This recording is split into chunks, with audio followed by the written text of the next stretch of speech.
आज हम लोग चक्रवृद्धि ब्याज चैप्टर से कुछ क्वेश्चन सॉल्व करने वाले हैं और ये सारे क्वेश्चन प्रीवियस ईयर क्वेश्चंस हैं। तो चलिए देर ना करते हुए क्वेश्चंस को हम लोग सॉल्व करना स्टार्ट करते हैं और सारे क्वेश्चंस को आज हम लोग ट्रिक से बनाएंगे। तो देखिए क्वेश्चन नंबर 1 में दिया गया है 10% वार्षिक ब्याज की दर से 3 वर्ष बाद किसी धन का साधारण ब्याज और चक्रवृद्धि ब्याज का अंतर जो है वो 15 रुपया 50 पैसा है। तो धन है, बहुत ही इजी क्वेश्चन है। देखिए 3 वर्ष दिया गया है और इसका डिफरेंस दिया गया है। तो हम लोग एक फॉर्मूला लगाएंगे, P R square 300 plus R is equal to difference into 100 का क्यूब। और याद रखिएगा कि ये फॉर्मूला हम लोग कब लगाएंगे, जब डिफरेंस हो। डिफरेंस मतलब क्या, अंतर जब दिया गया हो, और अंतर कब का, 3 साल का। 3 साल का अंतर के लिए ये वाला फॉर्मूला हम लोग यूज करते हैं। ठीक है, तो अब बस वैल्यू इसमें पुट कर देना है। तो क्या निकालना है, धन। तो धन के लिए क्या है, पी है, पी मतलब मूलधन। तो पी रहने देते हैं और आर के जगह पे क्या है, 10। तो 10 इंटू 10 हो जाएगा ये। अब 10 इंटू 10 क्यों लिखे, क्योंकि आर स्क्वायर है। ठीक है, तो 10 इंटू 10 हो जाएगा। फिर मल्टीप्लाई में 300 प्लस आर, तो 300 प्लस आर के जगह पे 10, तो 300 प्लस 10, तो क्या हो जाएगा 310 इज इक्वल टू डिफरेंस। तो डिफरेंस देखिए अंतर कितना दिया गया है, 15 रुपया 50 पैसा। तो 15 रुपया 50 पैसा हम लोग ऐसे लिखते हैं, इंटू 100 का क्यूब। तो 100 का क्यूब ऐसे ही रहने देते हैं। अब हम लोग लिख सकते हैं P इज इक्वल टू, इधर वाला पहले उतार लेते हैं, 15.50 इंटू 100 का क्यूब मतलब क्या, 3 बार लिखेंगे इसको, 100 को 3 बार लिख देना है। और ये सब जो है डिवाइड में आ जाएगा, तो इसको हम लोग नीचे में लिखेंगे 10 इंटू 10 इंटू 310। अब देखिए ये पॉइंट हटेगा तो मल्टीप्लाई में कितना है, 2 गो है इधर, तो 2 को है, इसका मतलब क्या, डिवाइड में 100 आएगा, तो ये 100 कट जाएगा। अब ये 0 0 कटेगा, ये 2 गो 0 और ये 100 कट जाएगा। अब 31 का टेबल में ये 5 बार में 155, एक 0 है तो 0 दे देना है। तो देखिए यहाँ 50 है और इधर 10 बचा हुआ है। ठीक, तो 50 इंटू 10 क्या हो जाएगा, 500। तो P इज इक्वल टू हम लोग का क्या आ गया, 500। ये हम लोग का आंसर हो जाएगा। तो अब नेक्स्ट क्वेश्चन सॉल्व करते हैं। क्वेश्चन नंबर 2 सॉल्व करते हैं। इसमें दिया गया 1200 रुपये पर 1 साल के लिए 10% प्रतिवर्ष की दर से अर्धवार्षिक गणना करने पर सरल ब्याज मतलब साधारण ब्याज, ठीक है, वो चक्रवृद्धि ब्याज के बीच अंतर। तो देखिए यहाँ पे अंतर पूछा गया है, लेकिन यहाँ पे आधा वर्ष दिया गया है, अर्धवार्षिक दिया गया है। तो अर्धवार्षिक के लिए मैंने कोई फॉर्मूला नहीं बताया था, लेकिन देखिए इसको हम लोग चेंज कर सकते हैं। अर्धवार्षिक मतलब क्या, हर आधा साल में, हर 6 महीना में। और यहाँ पे कितना है, 1 साल के लिए। तो 1 साल में कितना 6 महीना होगा, तो 1 साल में 6 महीना कितना होगा, तो 2 गो होगा। ठीक है, अर्धवार्षिक मतलब क्या, 1 साल का हम लोग को इंटरेस्ट निकालना है, इंटरेस्ट निकाल के अंतर करना है।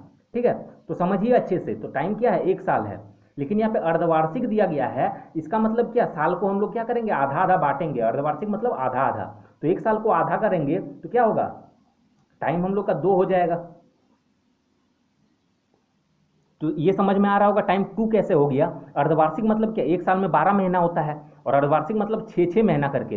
तो 1 साल में कितना 6 महीना होगा, तो 1 साल में 2 गो 6 महीना करके होगा, तब ना 12 महीना होगा। तो यहाँ पे 2 हो गया। ठीक है, तो ये वर्ष नहीं कर देंगे, 2 वर्ष नहीं होगा। ठीक है, 2 गो क्या होगा, 6 माही, यही होगा। अर्धवार्षिक मतलब क्या, 6 माही। अब रेट क्या है, 10% प्रति वर्ष है, तो रेट क्या हो जाएगा, प्रति वर्ष मतलब क्या, 1 साल में है तो हमको 6 माही चाहिए। तो 1 वर्ष में के गो 6 माह होता है, तो 2 गो, तो 2 से इसको डिवाइड कर देंगे तो हम लोग का निकल के आ जाएगा। कहने का मतलब है कि अगर 1 साल में इतना, मतलब 1 साल मतलब क्या, 12 महीना में अगर 10%, तो अर्धवार्षिक मतलब क्या होता है, 6 महीना। 12 महीना में अगर 10% मिल रहा है तो 6 महीना में उसका आधा ही ना मिलेगा। तो 12 का आधा हो रहा है अर्धवार्षिक। ठीक है, मतलब 1 वर्ष में 10%, तो आधा वर्ष में कितना, तो 5% होगा। तो इसके लिए कोई दिक्कत होना नहीं चाहिए। 5% क्या हो गया, 6 माही बोलिए या फिर अर्धवार्षिक, दोनों का मतलब एक ही होता है। 6 माही या अर्धवार्षिक दोनों का मतलब एक ही होता है। तो देखिए रेट मिल गया और टाइम हम लोग को 2 मिल रहा है। ठीक है, तो हम लोग फॉर्मूला वही वाला लगाएंगे, 2 वाला, मतलब 2 वर्ष के लिए जो लगाते हैं, इसमें भी लगा सकते हैं। क्यों लगा सकते हैं कि यहाँ पे 2 आया है। ठीक है, ये 2 वर्ष तो नहीं है, लेकिन 2 तो है। ठीक, तो इसमें हम लोग क्या लगा सकते हैं, P R square is equal to difference into 100 का स्क्वायर, ये वाला फॉर्मूला इसमें लग जाएगा। तो देखिए पी हम लोग को दिया गया है 1200 रुपया, तो 1200 लिखेंगे यहाँ, और आर दिया गया हम लोग का 5%, तो 5 गुना 5 हो जाएगा, क्योंकि स्क्वायर में है इसलिए डबल मल्टीप्लाई होगा। और डिफरेंस हम लोग को निकालना ही है, इंटू 100 का स्क्वायर। अब इसको सॉल्व करेंगे हम लोग, तो 1200 और ये सब उतार देते हैं हम, और ये जो 100 का स्क्वायर है नीचे आएगा, तो हम लिख सकते हैं 100 इंटू 100, डिफरेंस को इधर ही रहने देते हैं। अब देखिए 2 0 कट जाएगा, 5 का पहाड़ा में ये 20 बार में, और 5 का पहाड़ा में ये 4 बार में, फिर 4 का पहाड़ा में ये 3 बार में, तो डिफरेंस क्या आ गया? 3 रुपया। यही ना आया, ये हम लोग का आंसर हो जाएगा। अब इसी क्वेश्चन को हम लोग दूसरे तरीके से भी बना सकते हैं। किसी को मान लीजिए ये समझ में नहीं आया कि इसको चेंज करेंगे कि क्या करेंगे, यहाँ पे तो अर्धवार्षिक दे दिया गया तो हम ऐसे करके बना दिए, यहाँ पे कुछ भी दे सकता था, ठीक है। अगर दूसरा दे देता 4 साल के लिए, अगर पूछ देता तो 4 साल के लिए हम तो कोई फॉर्मूला नहीं बताए हैं, तब हम लोग क्या करते, तो अगर 4 साल के लिए दे या फिर कितना भी साल के लिए दे, ठीक है, अभी जो हम दूसरा तरीका बता रहे हैं उस तरीका का यूज करके हम लोग निकाल सकते हैं, ठीक है। तो हम बताते हैं अब कैसे बनाना है। तो देखिए इसका दूसरा तरीका, ये जो 1200 रुपया है ये क्या है? मूलधन है, ठीक है। 1200 रुपया एक साल के लिए क्या है? रेट 10%, और लेकिन अर्धवार्षिक है, तो अर्धवार्षिक मतलब क्या होगा? एक साल में 2 गो अर्धवार्षिक होगा, तो 2 हो जाएगा, यहाँ पे टाइम क्या हो जाएगा हम लोग का? 2, और 10% प्रति वर्ष, मतलब एक साल में अगर 10% मिल रहा है तो आधा साल में कितना मिलेगा? 5% मिलेगा। इसमें तो कोई कंफ्यूजन नहीं है, ठीक है। रेट 5% हो जाएगा, टाइम 2 हो जाएगा, और इसमें हम लोग को क्या निकालना पड़ेगा? साधारण ब्याज और चक्रवृद्धि ब्याज के बीच अंतर। तो हम लोग क्या करेंगे? साधारण ब्याज भी निकाल लेंगे और चक्रवृद्धि ब्याज भी निकाल लेंगे, फिर क्या करेंगे? उसका डिफरेंस कर देंगे। तो देखिए इसका साधारण ब्याज निकाल लेते हैं। पहले हम लोग क्या निकालते हैं? साधारण ब्याज, ठीक है। पहले हम लोग कुछ भी निकाल सकते हैं, चाहे तो कंपाउंड इंटरेस्ट भी पहले निकाल सकते हैं, तो पहले हम लोग ऐसा ही निकाल लेते हैं, मतलब साधारण ब्याज। तो इसको निकालते हैं। तो देखिए 1200 रुपया है, और 10% यहाँ पे जो रेट है ये क्या है? 5 हो गया, और ये 2, तो 5 दूने कितना हो गया?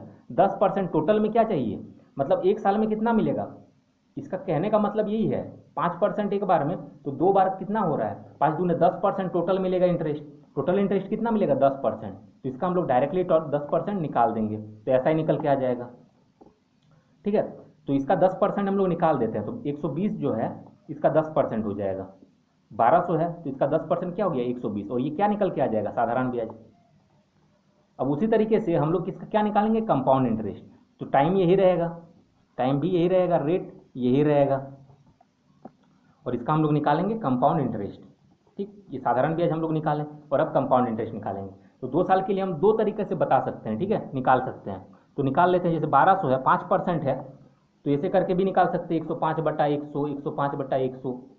फिर इसको सॉल्व करेंगे तो अमाउंट निकलेगा, फिर इसको घटाएंगे तो निकलेगा, ठीक है। इस प्रोसेस से भी हम लोग बना सकते हैं, इसको आप लोग करिएगा, या फिर हम लोग ऐसे भी बना सकते हैं, दूसरा तरीका से भी बना सकते हैं। देखिए 1200 रुपया है, 5% निकालना है इसका, तो 10% कितना होगा? 120।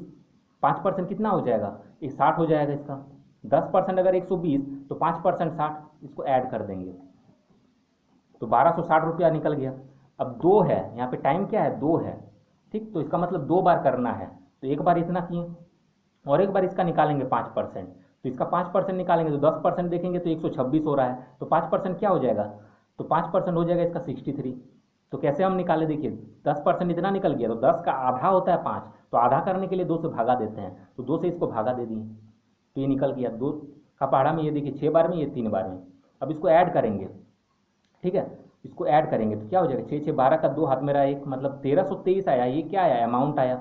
लेकिन हम लोग को चाहिए कंपाउंड इंटरेस्ट, तो कंपाउंड इंटरेस्ट कैसे निकालेंगे? इससे इसको माइनस कर देंगे, ये पी है, ठीक है। अमाउंट से पी को घटाते हैं तो ना कंपाउंड इंटरेस्ट निकलता है। तो 1323 है, 1200 को घटा देंगे तो 123 जो है हम लोग का क्या आया? कंपाउंड इंटरेस्ट आया। और साधारण ब्याज कितना आया? 120 आया। और यही दोनों का ना अंतर पूछा था, साधारण ब्याज और चक्रवृद्धि ब्याज का अंतर। तो ये देखिए 120 है, 123 है, तो दोनों के बीच का डिफरेंस कितना है? डिफरेंस कैसे निकालते हैं? बड़ा से छोटा को घटाते हैं, मतलब 123 से 120 को घटा देंगे तो क्या आएगा? 3। ये तरीका आप लोगों को बहुत लॉन्ग लग रहा होगा, लेकिन ये तरीका भी हम लोग को जानना जरूरी है। अब बोलिए क्यों जरूरी है? तो इसलिए जरूरी है क्योंकि 4 साल का अगर पूछ दिया जाए तो हम लोग को कोई ट्रिक नहीं पता है उसके लिए, ठीक है। और पूछ सकता है, 4 साल तक तो पूछता ही है, तो इस तरीके को भी माइंड में थोड़ा सा रखना है, ठीक है। अब आगे क्वेश्चन सॉल्व करते हैं। क्वेश्चन नंबर 3 सॉल्व करते हैं। इसमें दिया गया 4% प्रति वर्ष की दर पर दूसरे वर्ष का पश्चात, ठीक है, दूसरे वर्ष के पश्चात, पश्चात मतलब बाद, मतलब 2 वर्ष के बाद, ठीक है, दूसरे वर्ष के बाद किसी धन पर अर्जित साधारण ब्याज और चक्रवृद्धि ब्याज के बीच अंतर इतना है, तो मूलधन क्या है? तो देखिए 2 वर्ष या दूसरे वर्ष बोला गया है, तो हम लोग को फॉर्मूला पता ही है, PR² is equal to difference into 100 का स्क्वायर, इसमें लग जाएगा। 2 वर्ष बोला गया है, ठीक है, या फिर दूसरे वर्ष के पश्चात, कोई फर्क नहीं पड़ता है, दूसरे वर्ष के पश्चात बोले या 2 वर्ष के बाद, एक ही बात होता है। तो 4% रेट है और हम लोग को निकालना है मूलधन, तो मूलधन को पी बोलते हैं, तो पी को रहने देते हैं, पी मतलब प्रिंसिपल, इनटू ये आर जो दिया गया 4 है, तो 4 इंटू 4 हो जाएगा। क्यों होगा? क्योंकि स्क्वायर है, इसीलिए 2 बार लिखें। और अंतर देखिए दिया गया, अंतर कितना है? 16 रुपया, अंतर मतलब डिफरेंस, इंटू 100 का स्क्वायर, तो 100 इंटू 100 हो जाएगा। अब P इज इक्वल टू क्या होगा? 16 इंटू 100 इंटू 100। अब ये दोनों है डिवाइड में आ जाएगा, मतलब 4 इंटू 4 नीचे चल जाएगा। अब देखिए 4 4 जा 16 और ये 16 कट जाएगा, तो P इज इक्वल टू क्या होगा? इसको मल्टीप्लाई कर देंगे तो 10,000 होगा। ये हम लोग का आंसर हो जाएगा। अब आगे क्वेश्चन सॉल्व करते हैं। क्वेश्चन नंबर 4 सॉल्व करते हैं। इसमें दिया गया यदि एक राशि पर 2 वर्ष में 10% प्रति वर्ष की दर से चक्रवृद्धि ब्याज जितना रुपया है, तो उसी धनराशि पर, ठीक है, 2 वर्ष में उसी दर से साधारण ब्याज होगा। मतलब एक राशि है, तो राशि हम लोग को पता नहीं है, राशि मतलब क्या? मूलधन। तो मूलधन हम लोग क्या मान लेते हैं? 100 रुपया मान लेते हैं, ठीक है। और 2 वर्ष के लिए 10% का रेट से चक्रवृद्धि ब्याज हम लोग निकाल लेते हैं, और उसी दर से क्या बोला? साधारण ब्याज। तो हम लोग चक्रवृद्धि ब्याज भी निकाल लेंगे इसी का, ठीक है, ये इसी अमाउंट का, ठीक, अमाउंट बोल रहे हैं, इसी मूलधन का निकाल लेंगे चक्रवृद्धि ब्याज, और साधारण ब्याज भी निकाल लेंगे, दोनों निकाल लेंगे इसी का। तो निकाल लेते हैं।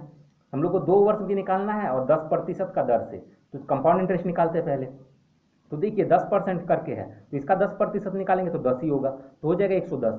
फिर से 2 वर्ष बोला गया, तो फिर से इसको 10% निकालना पड़ेगा, तो 10% क्या हो जाएगा? 11। तो फिर 11 को ऐड कर देंगे, तो 1 1 1 2 और 1 121 हुआ। अब इससे इसको घटा देंगे तो ना हम लोग का कंपाउंड इंटरेस्ट निकलता है, तो इससे इसको घटा देंगे, ये ए हो गया हम लोग का और ये पी हो गया, तो ए से पी को घटाएंगे तो ना हम लोग का कंपाउंड इंटरेस्ट निकलता है। तो 121 से 100 को घटा देंगे, ठीक है, 100 को घटा देंगे, 100 यहाँ पे लिखते हैं, 121 से 100 को घटा देंगे तो होगा हम लोग का 21, और ये क्या निकला? Compound interest. कंपाउंड इंटरेस्ट हम लोग कितना निकला? 21 निकला। अब उसी तरीके से हम लोग क्या निकालेंगे? साधारण ब्याज। किसका निकालेंगे? इसी धन का, ठीक है, उसी धनराशि पर बोला गया है, तो धनराशि हम लोग का 100 माने थे, तो इसमें भी हम लोग 100 मान के क्या निकालेंगे? साधारण ब्याज। तो 100 का साधारण ब्याज निकालना बहुत ही आसान होता है, ठीक है। 10% प्रति वर्ष, मतलब एक साल में अगर 10% इंटरेस्ट मिल रहा है, तो 2 साल में कितना निकलेगा? तो 10 दूने 20% निकलेगा, तो इसका 20% निकाल देंगे तो 20 निकलेगा, और 20 क्या निकला? साधारण ब्याज निकला। तो देखिए हम लोग को साधारण ब्याज ही निकालना है, लेकिन कुछ वैल्यू यहाँ पे दिया गया है, और वो वैल्यू क्या दिया गया है? तो वो देखिए चक्रवृद्धि ब्याज हम लोग को दिया गया है, चक्रवृद्धि ब्याज 2100 दिया गया है, और चक्रवृद्धि ब्याज ही हम लोग का 21 निकला, ठीक है, हम लोग का निकला चक्रवृद्धि ब्याज 21, और चक्रवृद्धि ब्याज दिया कितना है? 2100। ये चक्रवृद्धि ब्याज दिया गया है और ये हम लोग का निकला, तो ये हम बोल सकते हैं बराबर है। तो इतना बराबर इतना, तो हम लोग को निकालने बोला गया साधारण ब्याज, तो हम लोग साधारण ब्याज कितना निकाले? 20, तो 20 इक्वल टू हम लोग निकाल लेंगे, ठीक है। 21 बराबर है 2100, तो 20 बराबर क्या? 2000 मतलब 2000 हो जाएगा। अब कैसे हो रहा है देखिए, लिख के भी निकाल सकते हैं, तो ये 2100 लिखे, और ये जो 21 है ये डिवाइड में चल जाएगा, और ये 20 मल्टीप्लाई में, तो 21 कट जाएगा 1 बार में, और 2 को 0 है। अब 20 को 100 से मल्टीप्लाई करेंगे तो 2000 होगा, ये हम लोग का आंसर हो जाएगा, ठीक है, 2000 आंसर हो जाएगा, मतलब 2000 क्या निकला? साधारण ब्याज। अब आगे क्वेश्चन सॉल्व करते हैं। क्वेश्चन नंबर 5 सॉल्व करते हैं। इसमें दिया गया एक शहर की जनसंख्या प्रति वर्ष 5% बढ़ती है, मतलब क्या है? हर साल क्या हो रहा है? 5% बढ़ रहा है। प्रति वर्ष मतलब हर एक साल में 5% बढ़ रहा है।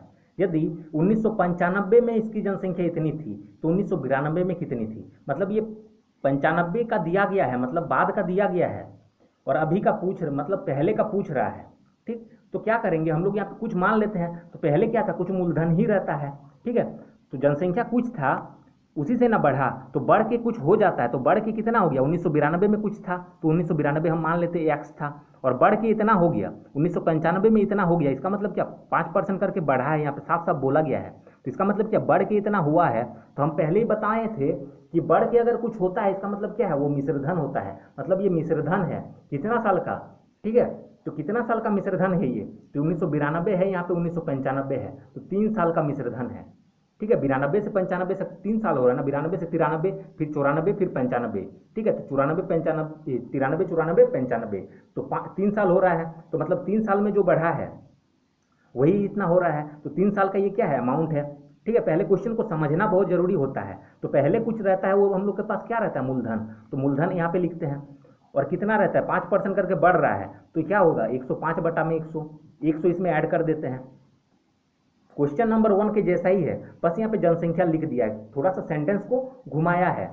फिर 100 बटा ऐसे करके लिखेंगे, 3 बार लिखेंगे। अब 3 बार क्यों लिखेंगे वो समझ में आ रहा होगा। 1992 से 95 तक 3 साल हो रहा है। अब इतना साल में क्या हो रहा है, इतना हो जा रहा है 138915, इतना हो जा रहा है। तो ये क्या होता है, अमाउंट। इस तरीके से हम लोग सॉल्व करते हैं तो अमाउंट निकलता है और यह मूलधन रहता है। ठीक, तो 1992 में क्या था, यहाँ पे निकल जाएगा एक्स का वैल्यू। तो एक्स इज इक्वल टू क्या होगा 138915, और ये सब क्या होगा मल्टीप्लाई में चला आएगा और ये सब डिवाइड में चल जाएगा, मतलब 105 गुना 105 गुना 105। अब इसको हम लोग सॉल्व करेंगे तो हम लोग का निकल के आ जाएगा कितना जनसंख्या था, तो एक्स था, तो एक्स का वैल्यू हम लोग को निकल के आ जाएगा। इसको कैलकुलेशन हम लोग करेंगे तो 12 मतलब 1,20,000 आएगा। ठीक है, 1,20,000, सॉरी इतना आएगा। ठीक, हाँ 1,20,000 ही आएगा।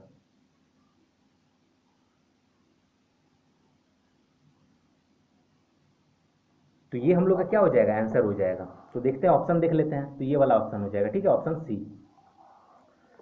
तो आज का वीडियो हम यहीं तक रहने देते हैं, क्योंकि वीडियो बहुत ज़्यादा बड़ा बनाने से कोई फायदा है नहीं। ठीक है, उसमें इंटरेस्ट आप लोगों का खुद का घट जाता है कि ज़्यादा बड़ा वीडियो आप लोग खुद ही देखना नहीं चाहते हैं। तो आगे का जो क्वेश्चंस है हम लोग नेक्स्ट पार्ट में सॉल्व करेंगे। तो जिसको भी ये वीडियो अच्छा लगा वो वीडियो को लाइक करें और चैनल को सब्सक्राइब जरूर करें। Thanks for watching.